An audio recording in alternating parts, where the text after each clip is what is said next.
ไปโอชิบางเวียงเลยเจอกันเที่ยวมงเที่ยวจอดใช่เอารถติดจับไปเลย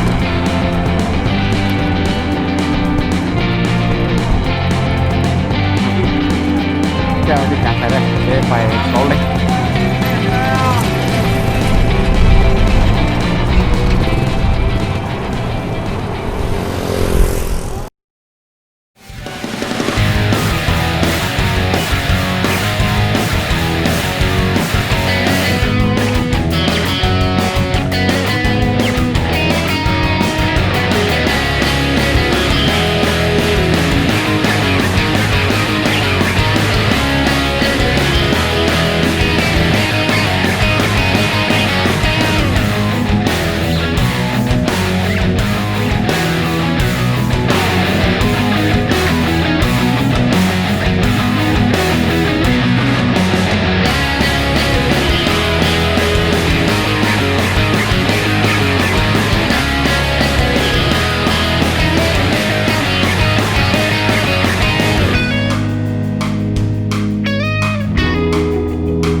มาเลย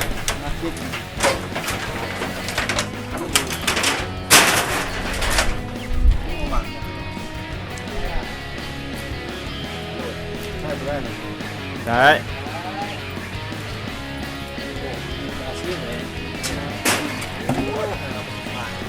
ยิงปลาเหรอยิงปลานกยิงปลาอะไรหรออยู่บกยิงนี่นะรู้เจ้าดำน้ำยิงนี่หัวหน้าได้เมื่อซิฟเลยนี่นะลองดูโอ้แม่ลุงมันมีเสียมสูบไซส์วะทำยังก่อนนี่เนี่ยทำงานเราเนี่ย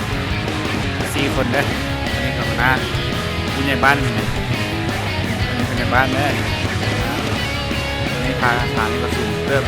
ทางงามมากเลยได้มาเกี่ยวกับบ้านน้ำเย็นนี่กับมาแวะวันนี้นำแน่ว่างยังเลย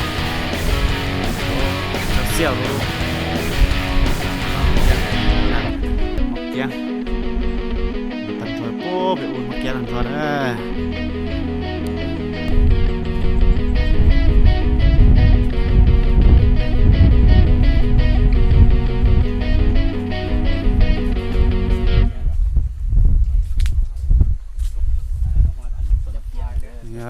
นึกว่าเมื่อกี้เขาแต่น่าโซ่น่ะน่าโซ่ นอโซกินโซ วันโอ้ยไม่มาววางเวียงวางเวียง บักอันนี้กำลังที่อันปีนมะเกี้ยวมากินละหัวหน้าน่ะผู้ใหญ่บ้านนี่น่ะในบ้านได้ไหมซอกปีนมะเกี้ยวมากินน่ะนี่เพื่อนเด้อเพื่อนเด้อ เมื่อซี มา เนี่ย เลยมาเด้อ มืดยามบ่ค่อยมี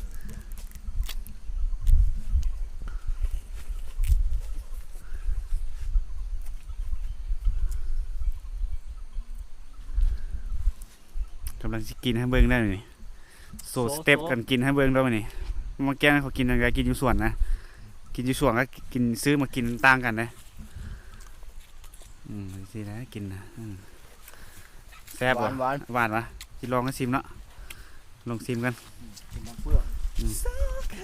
อันนี้ก็ห้องหัวหน้านี่นะเอากินเลย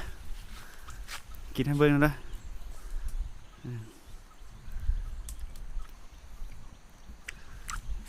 อันนี้ก็สุดยอดเลยทำเกียง แซ่บ แซ่บหลายแซ่บหลาย